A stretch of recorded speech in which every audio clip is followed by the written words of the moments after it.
السلام عليكم، ازيكم يا جماعه؟ عاملين ايه؟ يا رب ان شاء الله كلكم تكونوا بخير ومبسوطين وصحتكم ونفسيتكم كمان ان شاء الله تكون كويس. النهارده ان شاء الله هتبقى اول فيديو في سلسله جديده، وهي هتبقى عامله زي البودكاست كده.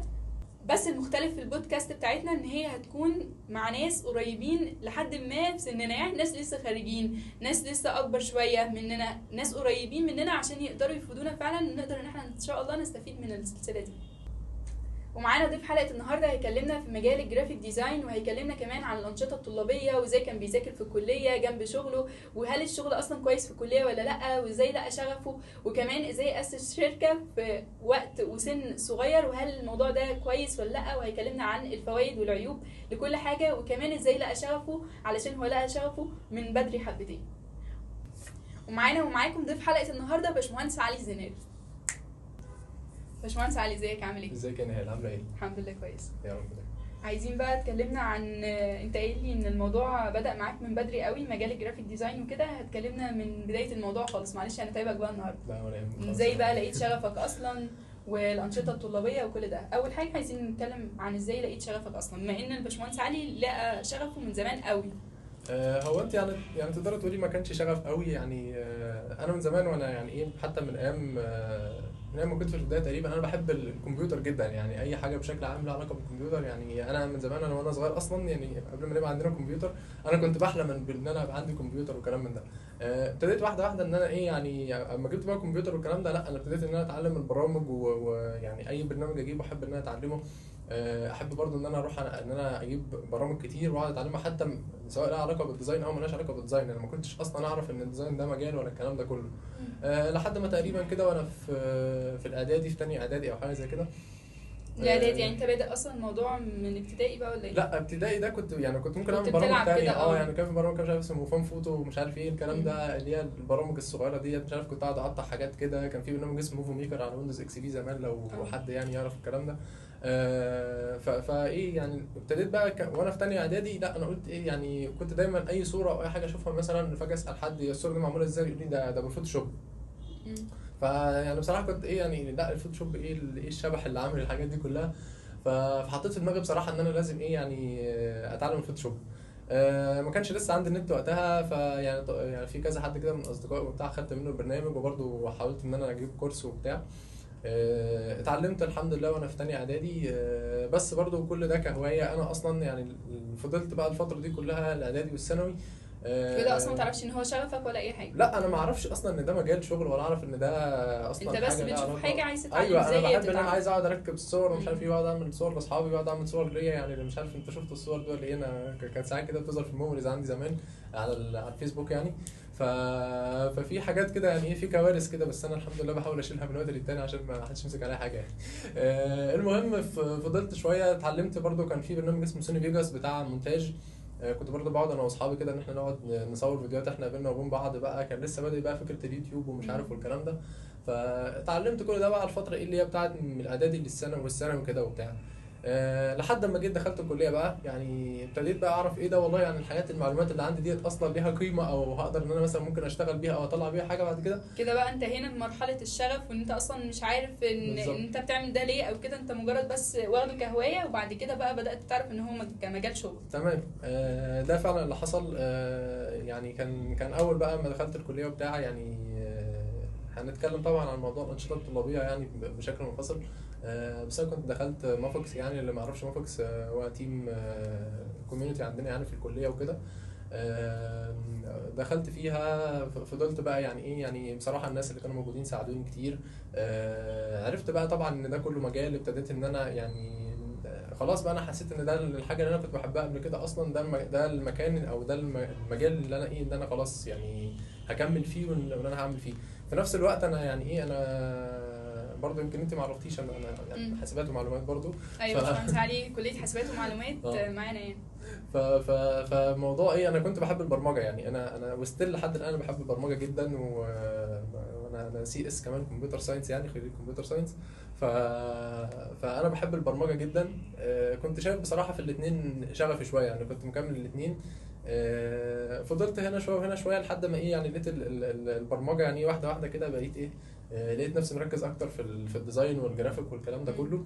فخلاص يعني دي واحده واحده كده ايه ما بقتش برمجه تاني. بس كان من وقت للتاني يعني ايه ممكن اخش اذاكر كورس مثلا، يعني فتره مؤخرا كده من حوالي سنه او حاجه زي كده ذاكرت اندرويد كده، يعني اللي هو ايه يعني برضو الواحد ايه من وقت للتاني بحب ارفرش يعني الموضوع ده. بس كشكل اساسي جرافيك ديزاين. لا انا يعني خلاص انا اخترت ان هو ده، ولقيت ان دي الحاجه اللي انا خلاص اللي انا حاببها، او الحاجه فعلا اللي انا بعملها من غير ما ازهق. يعني البرمجه برضو شويه، بس يعني الديزاين كان اكتر بكتير. او ما هو ما تخليناش نقول ديزاين بقى، يعني خلينا نقول مجال الميديا عموما، لان طبعا في فيديوز وتصوير والكلام ده كله. يعني كل دي حاجات انا بحب اعملها يعني. طيب نقدر نقول بقى بشكل اساسي ان الانشطه الطلابيه ساعدتك كتير قوي ان انت تبدا تحول شغفك ده لشغل عشان انت وسعت النتورك بتاعتك.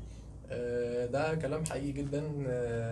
مش بس النتورك، يعني قبل النتورك كمان. دلوقتي بقى اتكلمنا عن الانشطه الطلابيه، وهل هي عشان في ناس كتير قوي لسه داخله الكليه ما هيش عارفه هل ده هيساعدها ولا هيوقفها وهيعطلها عن مذاكرتها، فعايزين نعرف بقى الموضوع يعني بالتفصيل. تمام.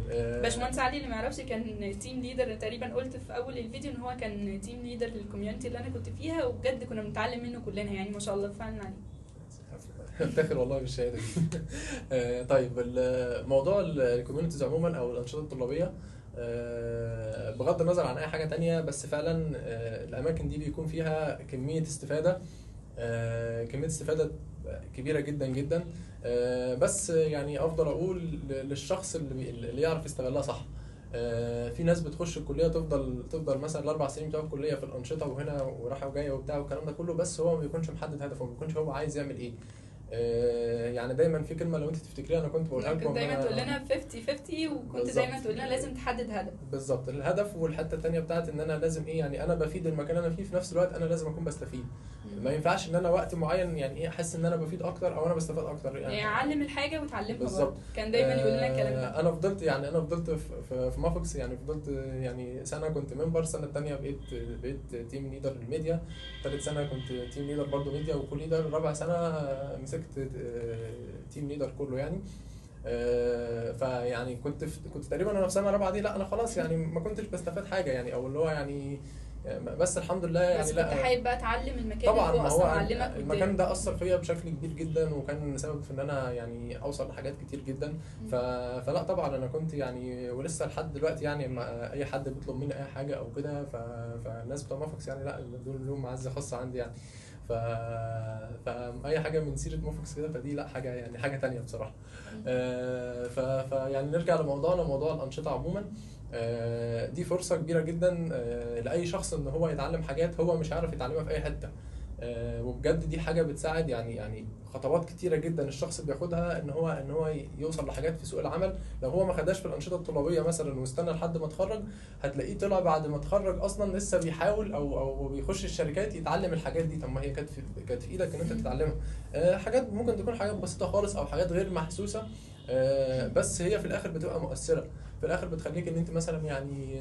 بس برضه ارجع اقول ان ده كله بيبقى قايم على السيستم بتاع التيم يعني، لان للاسف في تيمز كتير اصلا تاخدك توقعك، مش تاخدك اللي هو بالظبط. تعلمك وانت تتعلم. وهم اصلا يعني في تيمز اصلا هم نفسهم ما بيكونش عندهم هدف، هم مش عندهم هدف ان هم يعملوا حاجه، مش من الاخر هو احنا يعني ايه اللي هو بنقضي وقت حلو وخلاص. في اي تيم من الشكل ده، لا يعني انت الشخص يبقى غلطان لو هو دخل في اي تيم من الشكل ده. لازم يبقى محدد هدفه كويس، شايف الاهداف اللي هو وصل لها، عارف مثلا انا السنه دي داخل في التيم الفلاني هعمل كذا، في التيم اللي بعده هعمل كذا. انا على فكره يعني انا تقريبا يعني انا دخلت كل الانشطه الطلابيه اللي موجوده في المنوفيه، يعني معظمها تقريبا 90% منها. دخلت انسايدر قعدت فيها برضه تقريبا سنتين او 3، دخلت اناكتس وهكذا يعني. فكان كل مكان بخش لا على قد الحاجه اللي انا عاوزها مثلا. بس بصراحه يعني مافوكس انا فضلت مكمل فيها ال4 سنين، لان دي بصراحه كانت ايه يعني الحاجه اللي انا كنت حابب اكمل فيها يعني. خاصة ان احنا المجال بتاعنا كمان بيعتمد على النتورك ان هي تكون اكبر وكده. حته النتورك برضو دي نقطه مهمه جدا. بشوف ان الشخص برضو مهما كان يعني هو شخص ناجح مثلا، او هو يقدر ان هو يعمل حاجه او هو شاطر او الكلام ده كله، طول ما هو شطارته ديت او نجاحه ده ما هوش معروف، او هو مش عارف يوصله للناس كويس، فده يعني يعتبر جزء كبير ان هو مش هيوصل لحاجه، لانه هو هيفضل واقف مكانه. هو يعني ناجح والكلام ده كله، بس مثلا مش عارف يشتغل لو ما عندوش نتورك كويسه، الا اذا بقى يعني الحاجه جت باي لك كده، جت يعني ايه صدفه. غير كده الحته بتاعت النتورك وحته الشغل وحته الكلام ده كله، فدي كلها بتبقى حاجات مفيده. زي ما قلت لك دي من اهم الحاجات برضو اللي الشخص ممكن يستفيد منها في الكوميونيتيز يعني. يعني في ناس اصلا بتتخرج تروح تتعلم ازاي تتعامل مع التيم ومش عارفه ايه، عشان يجوا في الشغل مش عارفين يتعاملوا مع التيم بتاعهم. وفي ناس بتروح تاخد كورسات HR وBR والكلام ده كله. الكلام ده كله بيبقى متوفر في الكوميونتي، خاصة لو هو زي ما قال بس نقول حاجة يعني هي مش كل الكوميونيتيز مش كل الكوميونيتيز، وبرضه يعني الكوميونتي مش بتدي الحاجة بنسبة 100% برضه، علشان بس على الأقل انت بتكون متعلم ازاي تبقى HR، ايه هو الHR او الحاجات دي كلها. انت يعني من الاخر بتبقي ايه عملت البيز بتاعتك كده اللي هو خلاص اللي على اساسه بقى ايه يعني. برضه في حاجه انت كده النظام من شركه لشركه بيختلف يعني. انت ممكن النهارده تكوني شغاله في شركه اكس، بكره شغاله في شركه واي، فهتلاقي هنا اصلا المفهوم الBR مختلف عن مفهوم الBR هنا خالص. او مثلا الرولز بتاعت الشخص اللي هو اللي بيعمل كذا مختلف عن الرولز عن الادوار اللي بيقوم بيها هنا. بس الفكره في الاخر انت بتكون خدت البيز. انت بتكون خدت البيز من التيم او من الكوميونتي دي. على اساس ده بقى بتبداي تروح ان انت كده بتتاقلمي على جو الشركه او الجو اللي انت هتروح تشتغل فيه بعد كده يعني. والعمل الجماعي اصلا بيكون كمان مفيد، ان انا اتعلمت ازاي ان انا اشتغل مع ناس، وازاي ان الليدر بتاعي يخلينا يعني بجد. باشمهندس علي لما كان ليدر، وفي كمان باشمهندس جه بعده، بجد كانوا بيخلونا نعمل الحاجه واحنا مش حاسين ان احنا مضغوطين. فدي برضو حاجات انا اتعلمتها في خصائص الليدر بتاعنا يكون عامل ازاي لو انا يعني بقيت ليدر ولا حاجه. ان شاء الله. طيب احنا كده نلخص الموضوع في ان احنا ندخل يعني تشجع الطلاب ان هم يدخلوا نشاط طلابي، اللي هم لسه جايين يدخلوا نشاط طلابي يوسعوا النتورك بتاعتهم، بس يحددوا هدف، وان هم النشاط الطلابي ده يكون هو اصلا محدد هدف، وان انت هتتعلم فيه وهتعلم يعني مش مجرد من الاخر ما ينساش يعني. هو ما يخشش ينسى نفسه، لا انا داخل كل فتره هحط مثلا هدف اوصل له، هحط حاجه اعملها، مش لو بقى خلاص انا دخلت ايه ماشي ده انا في التيم كذا فانا مكمل، لا انا ماشي انا اوكي مكمل وكل حاجه، بس من وقت للتاني احدد هدفي. لا انا مثلا في الفتره ديت يعني انا مثلا كنت داخل اول ما دخلت موفكس مثلا كنت داخل جرافيك ديزاينر، فلا شويه يعني اتعلمت شويه، لا انا عايز فيديو شويه، لا كذا شويه مسكت تيم ليدر اصلا بقيت اتعلم ده كذا. حتى مثلا ان انا اطلع على ستيج وان انا اطلع اتكلم وبتاع والكلام ده كله يعني. دي حتى انا كان عندي بالنسبه لي انا كنت حاسس بيني وبين نفسي كده رهبه ان انا اصلا ان انا اطلع اعمل ده.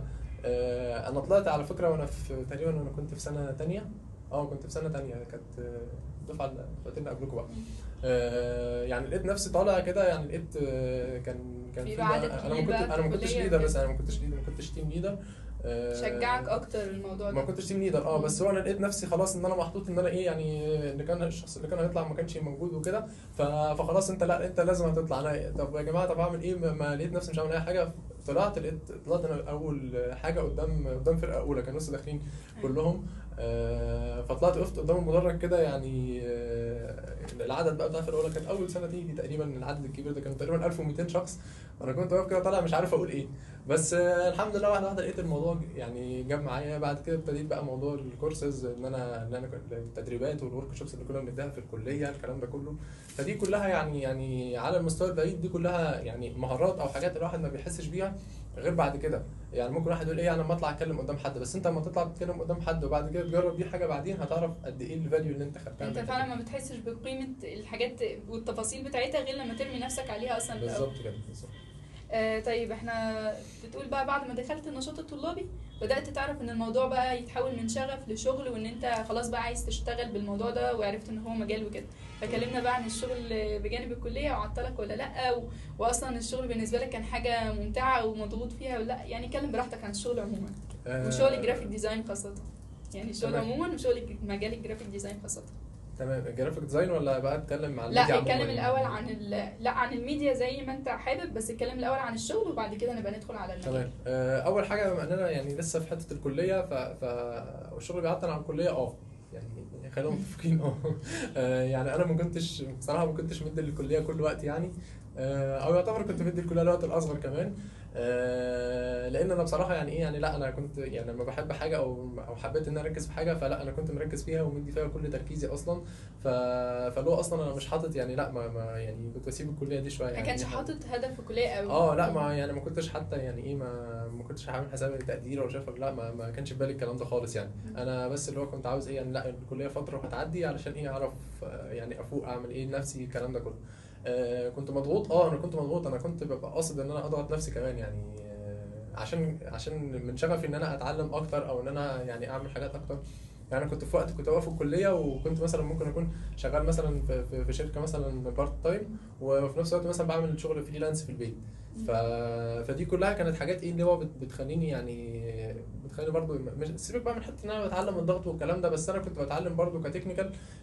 لا يعني انا تقريبا بعد مافوكس، انا يعني في اول ما دخلت او اول تقريبا سنه ليا شغل. انا بالمناسبه انا اشتغلت وانا في فرقه اولى في الترم الثاني. كان اول شغل ليا يعني. ففي خلال تقريبا بتاع من حوالي كده من 6 شهور لسنه، انا اتعلمت كميه برامج اللي هي البرامج بتاع لما رحت شغل بقى بدات تتعلم اكتر اصلا في شغل، او سواء في الانشطه برضه في الكوميونيتيز يعني. ابتديت ان انا اتعلم، لقيت نفسي اتعلمت برامج كتير. انا عمال اخلص برنامج مثلا او اخد مش بخلصه 100% يعني، بس اللي هو باخد مثلا الحاجات اللي انا محتاجها منه، والاقي نفسي دخلت على برنامج تاني، خلصت برنامج دخلت على برنامج تاني. نفسك محتاج اكتر، ما زي ما احنا قلنا ان انت لما بترمي نفسك اصلا على بالظبط. حاجه بيبدا يجي لك تفتح لك ابواب اكتر بالظبط. لحاجات اكتر. تفهمي ايه يعني دي حته برضو ايه يعني، علشان لما يكونش حد يعني لو يعني خلينا نقول في الجمله ديت، لما حد مثلا بيقعد يقول لا انا مش لاقي شغفي، انا مش لاقي كذا، انا مش لاقي كذا، جرب اصلا. فانا دايما يعني نصيحتي في الحته ديت، لا انت جرب. يعني حط نفسك، ارمي نفسك من الاخر في وسط الحاجه كده. هتبص تلاقي نفسك يعني لو انت، انا من شويه قلت ان انا مثلا كنت شايف ان انا عندي شغف برمجه وبتاع. لا ابتديت ان انا اعمل ده، اسمع هنا كورسات وهنا كورسات، لقيت نفسي اوتوماتيك كده انا ميال للحته بتاعه الديزاين اكتر. يعني لو كنت مثلا بسمع كورسين، بسمع مثلا في اليوم فيديوهين برمجه وفيديوهين جرافيك مثلا، فلقيت نفسي لا بقيت اشوف فيديو واحد برمجه واشوف 3 ديزاين. تاني يوم لا سبت خالص، ما شفتش حاجه برمجه، وبعد كده بقى 4 ديزاين بس. فواحده واحده بتلاقي نفسك يعني عرفت ده. مفيش مشكله يعني فتره الكليه مش شرط ان مش شرط مثلا عشان بقول ان انا اشتغلت ولا كده فخلاص انت لو ما اشتغلتش في الكليه يبقى انت ده بس ازمه. هل هو لو اشتغل بس عمل زي 50-50 كده، هو باشمهندس علي كان بيشتغل وكان بيضغط نفسه قاصد، وكان مأهمل الكليه قاصد ان هو يتعلم اكتر في مجال الجرافيك ديزاين. هو مش مش هعملها قاصد يعني، مش اللي هو انا عايز اجيب مثلا ما انت ضاغط يعني، كان بيشتغل بارت تايم بعد كده كنت يروح حاطط اهميه للشغل يشتغل اكتر فريلانس يعني. بالظبط. انا كنت حاطط اهميه للشغل اكتر بالنسبه طب لي. لو حد بقى اشتغل 50-50 او حاول يوازن بين الاثنين، برضو مش هيعرف ولا ممكن ان هو يحاول؟ بص هي الكليه عندنا يعني ايه، من الكليات اللي هي يعني العمليه عمليه او تقيله شويه يعني، مش يعني اعتقد لو حد لو موضوع كليات بره، او مثلا حد اللي هي الكليات النظريه شويه، فاعتقد اصلا ان هم ما بيكونش بالنسبه لهم حته ان هم الحضور والكلام ده بيبقى مهم قوي وكده. فدي كلها لا يعني اعتقد لو حد بره هيعرف يعمل الموضوع مستريح جدا. في مجالنا بقى والكليات العمليه بالذات يعني هو هيقدر يعمل ده، بس الموضوع هيبقى ايه يعني، هيبقى ضاغط معاه شويه. هيبقى ضاغط معاه شويه يعني. بس عادي يعني في ناس كتير برضو كانت غيري كان مهتم بالاثنين، وكان بيطلع وكان بيجيب تقدير في الكليه، وفي نفس الوقت كان يجيب كان برضو هو شغال. فدي برضو حاجه كويسه يعني على حسب الشخص نفسه. اصل يعني انا مثلا ايه، ما انا ما كنتش مثلا باجي افتح المواد ده الا في الاسبوع بتاع الامتحانات. يعني بس لو انا كنت مثلا وفرت شهر قبلها، او بلاش شهر، اسبوعين 2 بس قبل اسبوع الامتحانات كمان. يعني انا كنت باجي ليله الماده ممكن تلم اكتر ليله الماده كنت بتعرف على الماده.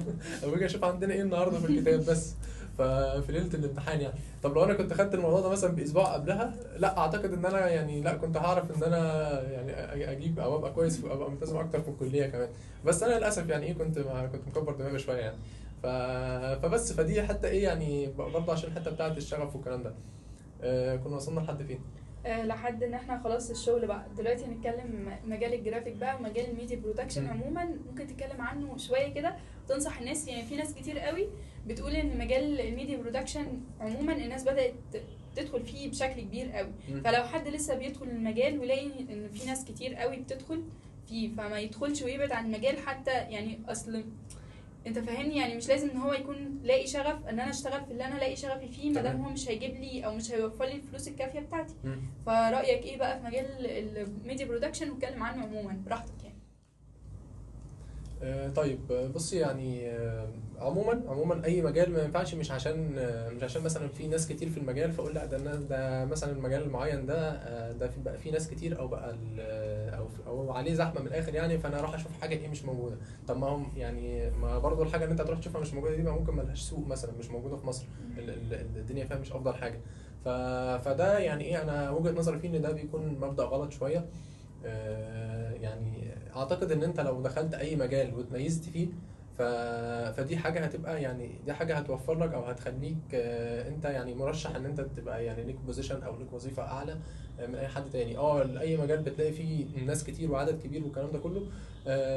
بس برضو يعني مع احترام لاي حد ان يعني ساعات بنلاقي ناس كتير مثلا هو حد يعني دخل شاف مثلا كورس على اليوتيوب مثلا فكتب ان هو جرافيك ديزاين، فهو الموضوع مثلا مش مجرد تولز بس.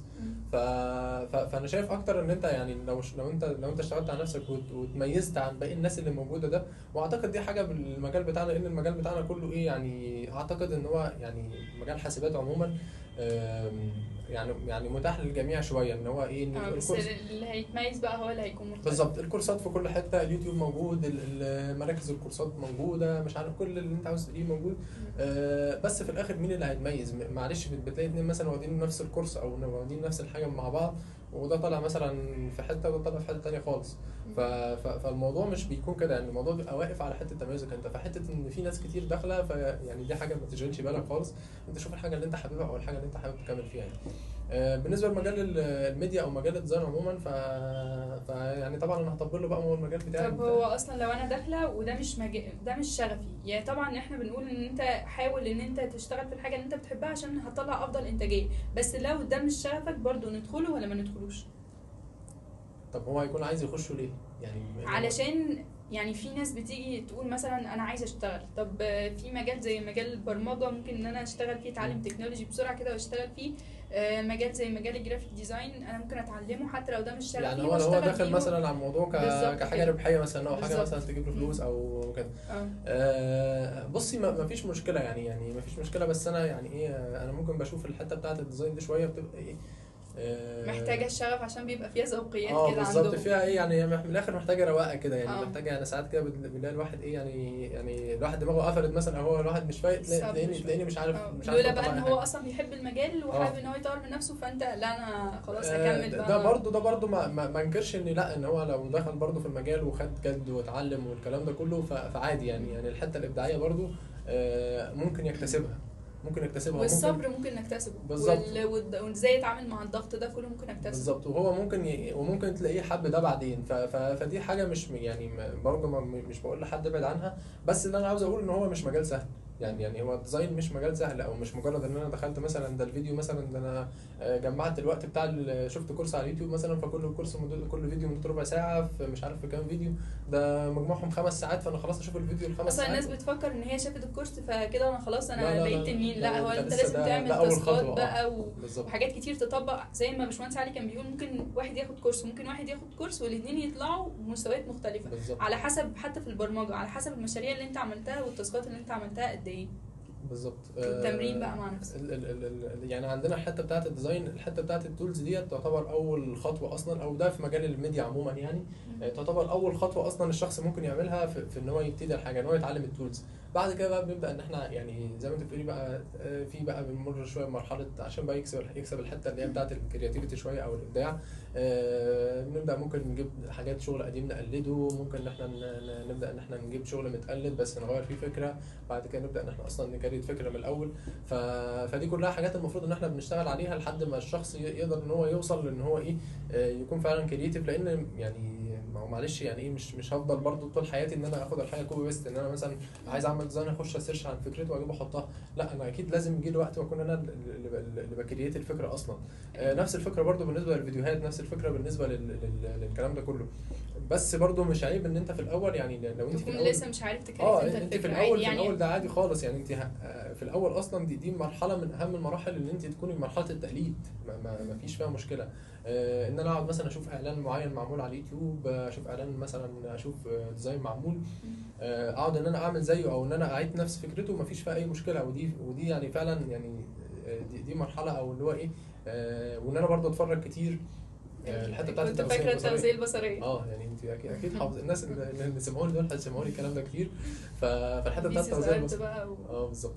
الحته بتاعت التغذيه البصريه دي يعني حاجه مهمه جدا جدا في المجال ده. يعني دلوقتي مثلا عشان واحد يروح ايه، يعني واحد مثلا بتاع رفع الاثقال، بتاع كمال اجسام، هو كل فتره عشان يعود عضلاته على اللي هو يشيل ده، بيروح كل فتره كل يوم بيروح الجيم يشيل اوزان بتاع الكلام ده كله، علشان وقت ما يجي مثلا وقت البطوله او وقت الحاجه اللي هو عاوز يوصل لها يبقى جسمه مهيئ ان هو يعمل ده بشكل كويس. فده نفس الفكره. انا ده لازم اشوف كتير من الاخر ان انا بمرن عيني ان انا اقدر اوصل لده. فدي ده طريق عموما ده في في مجال كل حاجه عموما. يعني مش في مجال الجرافيك بس، يعني حتى في مجال البرمجه كانوا دايما يقولوا try to code every day، ان هو تحاول انت تكتب كود كل يوم. بس عشان كذلك برضو يعني عشان ما تنساش، وعشان يعني انت ان لو انت سالتني تعود في اي نفسك. كود دلوقتي انا حرفيا انا نسيت بس انا ساعات بحس ان الشغف ممكن يكتسب، يعني حتى الشغف ممكن يكتسب. يعني انا لو بعمل الحاجه دي، يعني انا مش حابب مجال الجرافيك ديزاين مثلا، ودخلت فيه واشتغلت فيه ولقيت فيدباك كويس، ولقيت ان انا بعمل الحاجه دي بشكل كويس،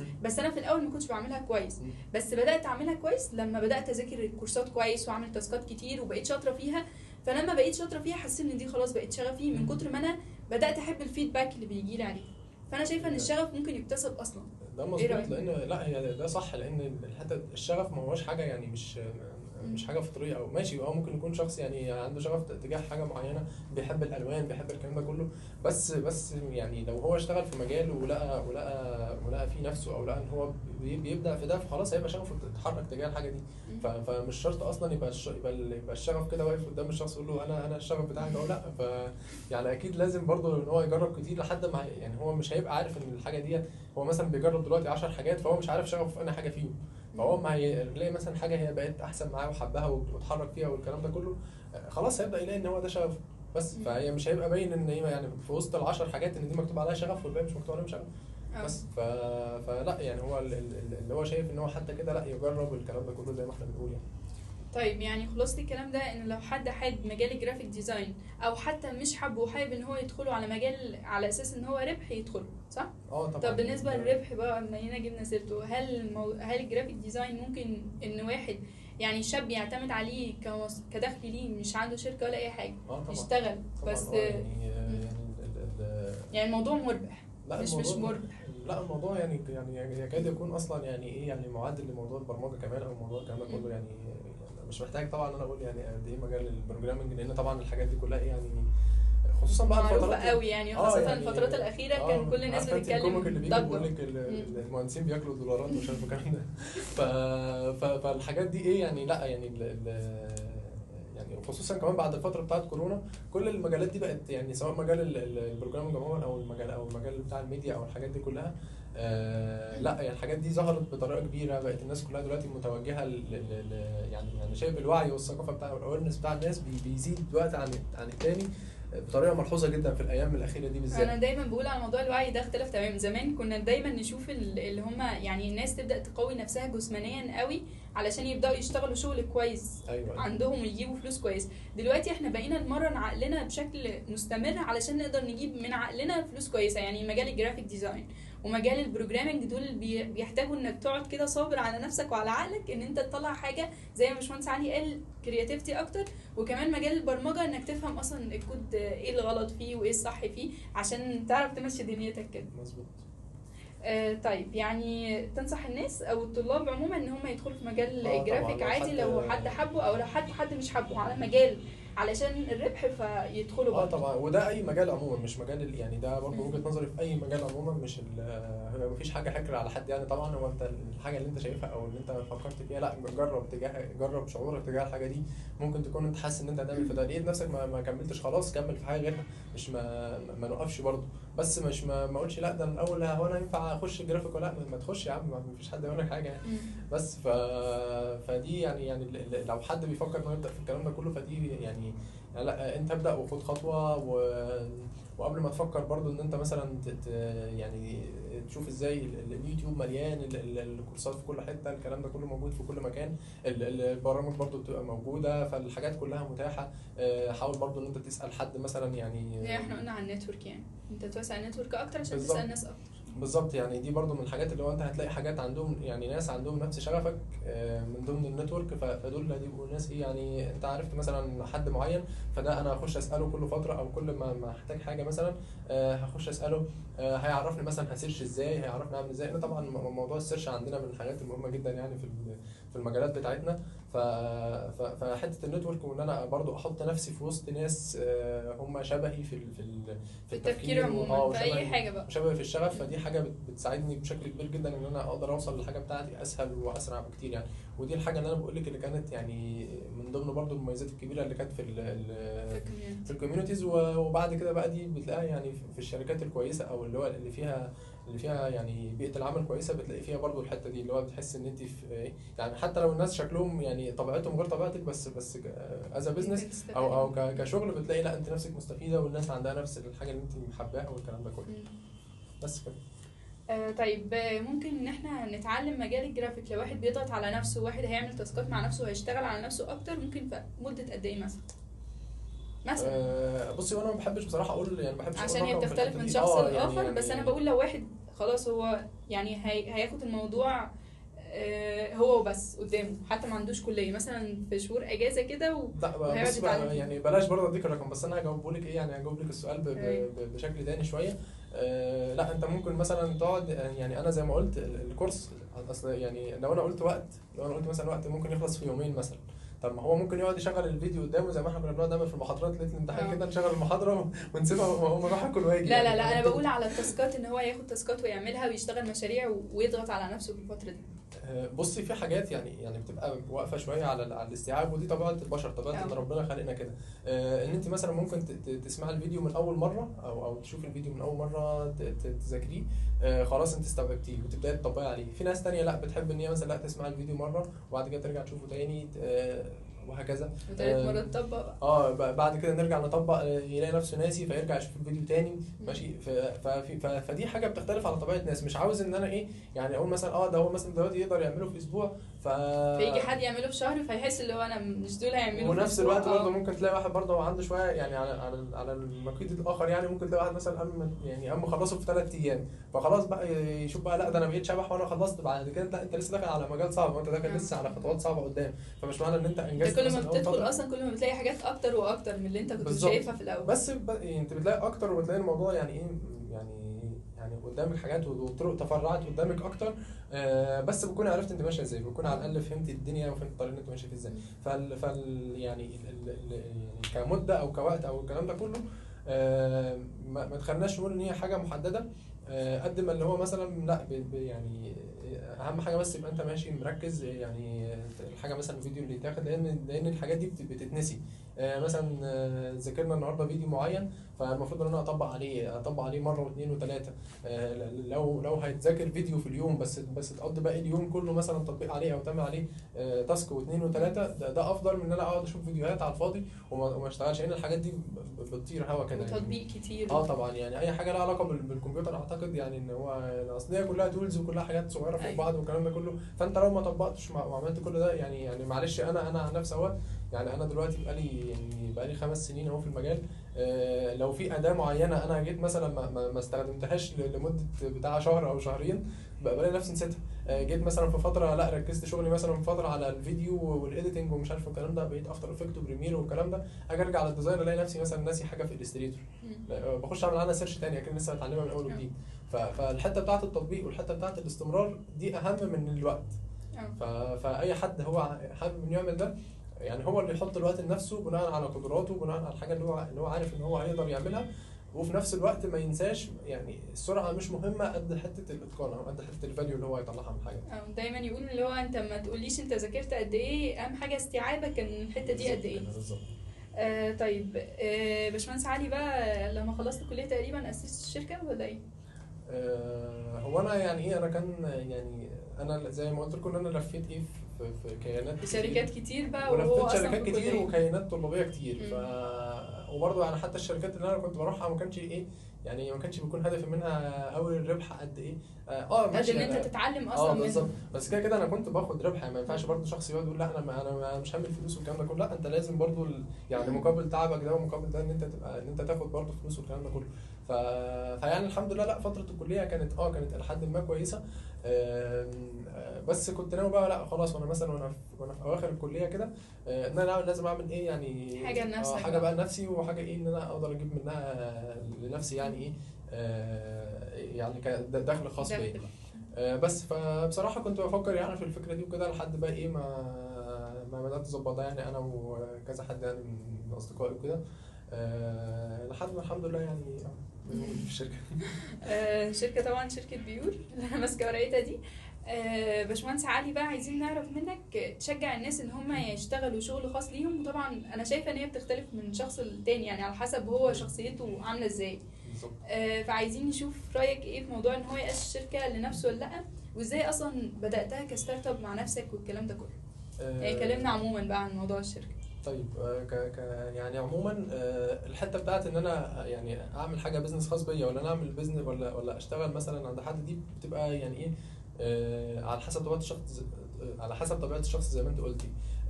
في شخص هو بيحب حياته شويه، بتبقى ايه يعني الى حد ما هو عايز حياته روتينيه. في ناس بتميل لكده، هو بيشوف راحته في كده.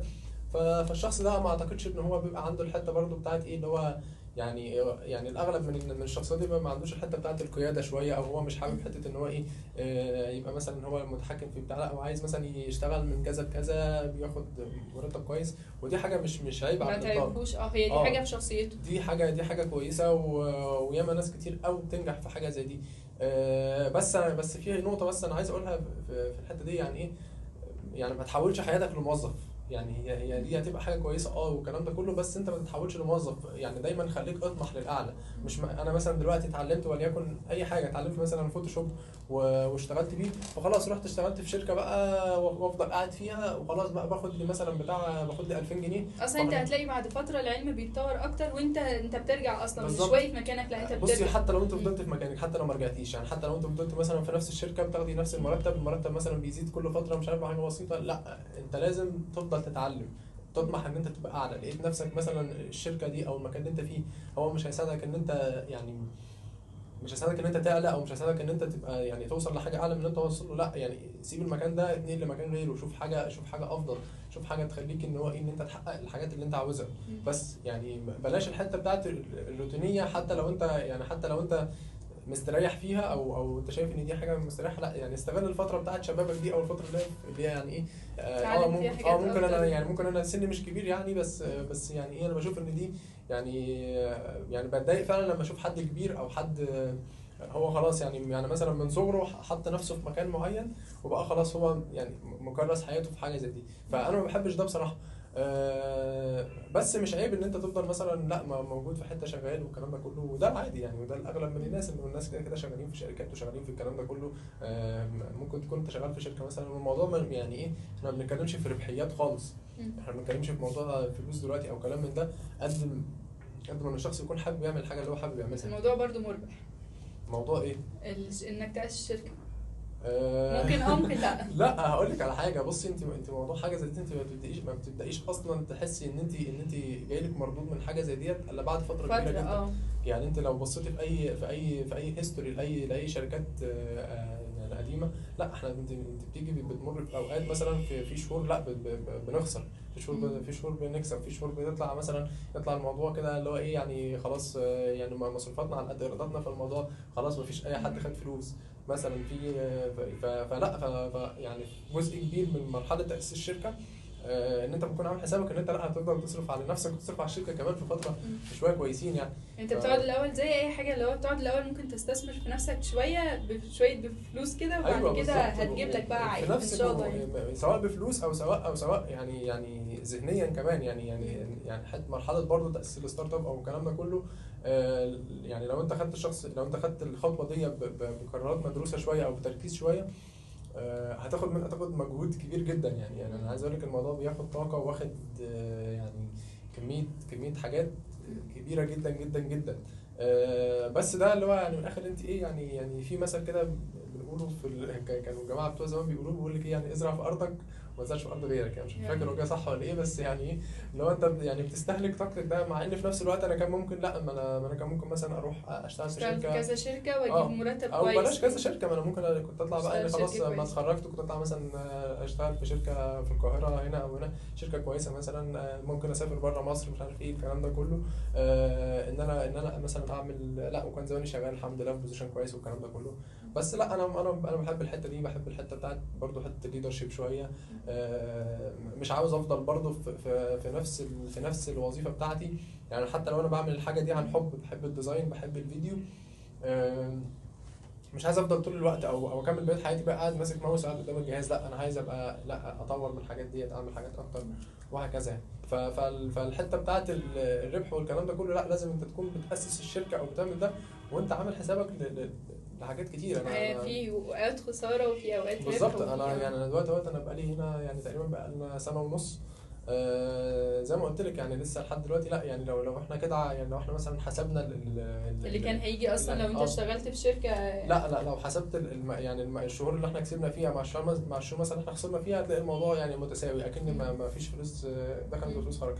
بس لا يعني الواحد مستمتع ان هو بيعمل حاجه اللي هو حبيبها. بنتعلم حاجات، يعني بنتعلم حاجات من الكلام ده كله. فدي كلها فاليوز انت بتاخديها، مش شرط تكون المكسب مادي بس يعني. بس بالمناسبة باشمهندس علي عامل تدريب ميديا برودكشن بقى عموما، مش جرافيك ديزاين بس، الفيديو اديتنج. الاعلان ده مدفوع الاجر ولا غير مدفوع الاجر؟ بجد يعني شهادة بجد. باشمهندس علي من اكتر الناس في المجال ده اللي بتطلع شغل بروفيشنال قوي وحاجة كويسة قوي. بالمناسبة احنا بنصور دلوقتي عنده في الاستوديو يعني بتاعه، وعنده تقريبا في استوديو لو حد طلبه برضه بيبقى موجود وكده. ولو عايز تتدرب في مجال الجرافيك ديزاين وبجد هيخليك تعمل تاسكات كتير وحاجات دي يعني هتطلع على ايد حد بجد. نبقى نسيبها يعني التفاصيل دي ممكن مثلا نبقى نحطها، نديكي لينكات او كده تحطيها مثلا تحت الفيديو. كده اللينكات كلها بتاعت باشمهندس علي والاكونت بتاعه والشركه واللينك، يعني اي لينكات هتلاقوها خاصه بباشمهندس علي هتلاقوها ان شاء الله في الديسكربشن تحت. تحب تشجع شباب باي حاجه او ليه كلمه في اي حاجه تانية، او حابب تضيف اي حاجه تانية؟ هو تقريبا يعني كل اللي احنا قلناه، يعني اللي هو انت يعني اهم حاجه ما تقفش مكانك. حاول قلت لك هدف اللي اللي دايما تقولها لنا. بالظبط. حته الهدف دي حاجه مهمه جدا. حتى لو الهدف بتاعها غيره كل يوم، حتى لو غيره كل ساعه، بس لازم ابقى انا يعني هل ينفع مثلا انت تطلع من بيتك كده، يعني تطلع من بيتك تبقى انت ماشيه كده وخلاص؟ لا، انت عارفه ان انت مثلا طالعه جايه رايحه تركبي عشان رايحه الكليه. ينفع تركبي تاكسي وتقولي له يعني وديني اي مكان؟ لا، ما يعني او تركبي التاكسي وزي ما يوديكي. لا، لازم انت تكوني كل خطوه انت واخداها يعني حاطه هدف ليها. ما ينفعش ما تفضليش واقفه مكانك. الفتره بتاعه الكليه من اهم الفترات في انت الحياه. تستغلها في ان انت تتعلم اكتر. بالظبط. لازم الفتره ديت يعني تكون طالع منها بشويه فاليوز كده. يعني حقيقي الناس اللي بتطلع من الكليه وهو لسه هو لسه ما عرفش مجاله وما عرفش الكلام ده كله، بيبقى الموضوع تقيل شويه عليهم بعد كده. يعني وده عن تجربه كتيره يعني او بسمع ده كتير من صحابي كتير او كده، ان هو مثلا لا فتره الكليه مثلا يعني ماشي ركز في الكليه، هتركز في الكليه 100% مثلا، وهدفك ان انت هتطلع مثلا معيد، هتطلع مش عارف الكلام ده كله، فده حاجه تانية. غير لو انت عارف ان انت مثلا لا، ما انتش مركز في الناحيه الاكاديميه قوي، بس عاوز تطلع مثلا تشتغل وكده، فلا خلاص استغل فتره الكليه دي ان انت تعرف التراك بتاعك، جرب التراكات كلها بحيث ان انت تبقى انت طالع كده على الاقل خالص محدد انت هتشتغل في بالظبط، او محدده على الاقل رينج. مش شرط ان انا لا خلاص ان انا طلعت عارف ان انا هشتغل كذا وهشتغل في شركه كذا، لا بس انا عارف مثلا انا هشتغل في حاجه لها علاقه بالميديا، فانا عارف ان انا هطلع اشتغل ده بس. فحاول انت تستغل فتره الكليه دي، يعني حاول ان انت يعني ما تطلعش من فتره الكليه لما تكون انت وصلت لده كويس. الكليه فيها وقت كبير، يعني الكليه فيها وقت كبير. معلش ما فيش حد في الكليه، يعني حتى الناس اللي هم الشاطره ما لناش دعوه بيهم، الناس الدحيحه يعني حتى لو هو مثلا بيجيب امتياز ويجيب الكلام ده كله، اكيد مش قاعد ذاكر ليل ونهار. ده على حد علمي يعني، انا ما اعرفش الموضوع ده، بس اكيد هو مش قاعد ذاكر ليل ونهار. ففي وقت كبير جدا في معاك، حاول ان انت تستغله. حاول ان ده يكون مثلا ان هي تكون خطوه ليك ان انت لترتيبات كتير انت هتاخدها في حياتك قدام، لان بعد كده انت خلاص يعني بمجرد ما تخلص يعني لازم تحاول انت تستفاد من فتره الكليه على قد ما تقدر، لان انت خلاص بمجرد بعد التخرج يعني هتلاقي نفسك خلاص الحياه بقت اسرع، بقى في حاجات كتير، يعني الوقت بقى عمال يعدي. هتلاقي انت نفسك برضو يعني بقى عليك ضغط اضافي ان انا ايه ده، طب انا ضيعت طول مثلا فتره الكورونا، ما استفدتش حاجه، ان انا ما عملتش حاجه، ان انا ما رتبتش حاجه. فدي كلها حاجات لازم واللي كل حتى شخص في الكليه ما كانش متحمل مسؤوليه نفسه وكده، لما يكبر هيبدا بقى اللي هو انا لازم فعلا اشتغل ولازم ما هو ادخل دخل لنفسي، لان بالظبط. خلاص انت لا بقى انت يعني هتوصل هتفضل فتره بقى ايه يعني خلاص يعني ايه يعني معتمد على اهلك لحد امتى يعني بالظبط هتوصل يعني. فتره اللي هو ايه يعني حتى لو مثلا الشخص يعني والده ووالدته مثلا بيدوله مش مخلينه محتاج في حاجه، بس انت برضه لازم فتره انت تيجي وتعتمد فيها على نفسك. ايوه طبعا. مش يعني مش مجرد ان هم سواء راجل او بنت يعني، احنا طبعا بنتكلم يعني من الصنفين. طبعا يعني، وخصوصا ان المجال يعني ايه يعني ده غير بقى يعني في لو شغل من البيت كتير. يعني لو بنت مثلا بقى وخلاص ناويه مش هتكمل اصلا في كارير الشغل اصلا، فدي حاجه مختلفه. اما موضوع انت يعني عايزه تكمل في كارير شغل وكليه عمليه ومش هتقعد ومش عارف الكلام ده كله، فلا لازم ان انت خلاص تبدا يعني على الاقل تتحمل ايه مصاريفك الخارجيه شويه الكلام ده كله. فدي كلها يعني ايه نقطه مهمه يعني. نورتنا والله يا باشمهندس. انت عايز اي نورتينا حاجه؟ والله في الشركة. انا اللي نورتهم، انا اللي عندهم في الشركه. لو في حد طبعا يعني محتاج اي حاجه او محتاج اي استفسار يعني اللينكات هتبقى كلها موجوده في الديسكريبشن ان شاء الله. وبجد بجد يا باشمهندس علي ما بيتاخرش عن اي حد، وبجد من اكتر الناس المحترمه اللي ممكن تتعاملوا معاها. تسلم يعني ربنا يخليك. ماشي، حابب تضيف اي حاجه تانية؟ لا انا تمام كده زي الفل. انا كمان تمام. شكرا جدا يا باشمهندس والله، شكراً معلش جداً. تعبناك في الحلقه دي. ولا يهمك، انا تحت امرك. ماشي، مش عارف.